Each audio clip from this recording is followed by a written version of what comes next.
السلام علیکم ورحمۃ اللہ وبرکاتہ۔ الحمدللہ وحدہ والصلاۃ والسلام علی من لا نبی بعدہ۔ اسلام خدا کا آخری دین ہے اور اس کی شان جو خدا نے بیان کی ہے کلام میں، لِیُظْہِرَهُ عَلَى الدِّینِ كُلِّهِ، کہ وہ یہ اپنی قوت دکھائے باقی تمام مذاہب کے اوپر برتر ہو کر وہ آئے، اور اس کے حاملین بھی یہ کردار و اخلاق والے ہوں کہ وہ اس کے اٹھانے والے، اس کو تھامنے والے، اس کے کلام قرآن مجید کو اور سیرت سرور عالم صلی اللہ علیہ وسلم کے خوگر مسلمان وہ پھر دنیا کو دکھائیں کہ ہم ایک امت ہیں، ہم ایک ملت ہیں، قومت ہے، اور ملت ایک نظریہ ہے جو نظریے پہ آئے ایک باب آدم کی اولاد ہونے کا، ایک وحدت کا تصور ہے، اور یہ سب سے زیادہ قابل قبول ہے۔ لوگ اللہ کا یہ دین غالب ہونے کے لیے آیا ہے، تو اس کے غلبہ کے لیے قوت جمع کرنا وہ لازم ہے، اور اس کے لیے یوں کہا گیا ہے کہ وَأَعِدُّوا لَهُم مَّا اسْتَطَعْتُم مِّن قُوَّةٍ، جتنی تم سے ہو سکے اپنی قوت اور اپنی طاقت، انرجی، وہ تم جمع کرو۔ کس لیے جمع کرو؟ لِتُرْہِبُونَ بِهِ عَدُوَّ اللَّهِ وَعَدُوَّكُمْ،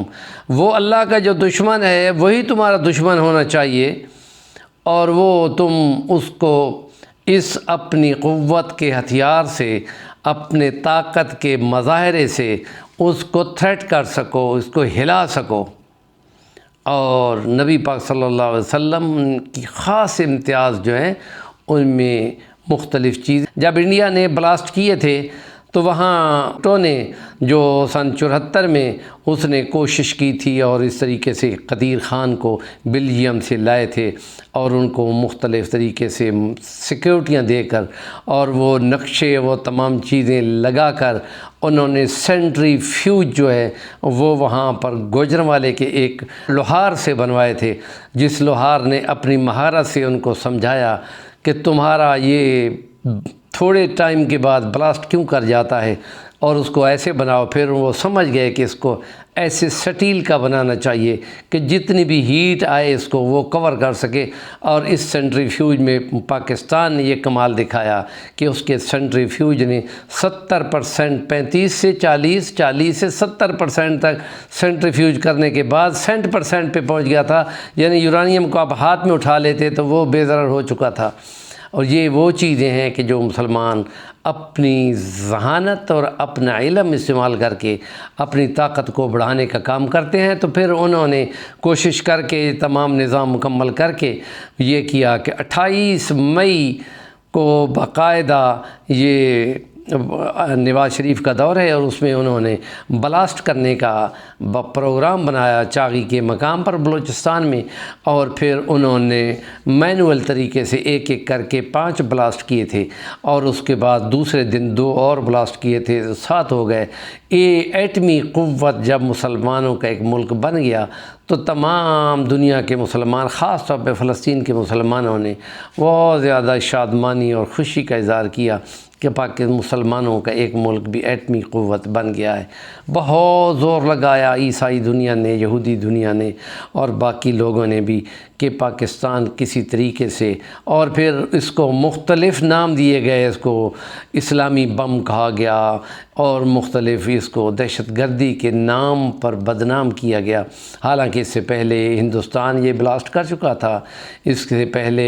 انگلینڈ اور فرانس اور امریکہ بلاسٹ کر چکے تھے۔ وہ عیسائی اور یہودی بم نہیں تھے، اسلامی بم یہاں کیوں بن گیا تھا؟ یہ صرف وہ ایک چیز چلائی جا رہی تھی، اور پھر پورا زور لگایا وہاں کلنٹن نے، جس کا دور اب ختم ہونے والا تھا، اور اس میں انہوں نے کوشش کی کہ $7 ارب کا ایک پیکج لے لو اور اس کی بجائے بلاسٹ سے پیچھے ہٹ جاؤ، اور بڑا زور لگایا، اور پھر ہمارا نواز شریف کی ٹانگیں جو ہیں ٹانگ رہی تھیں،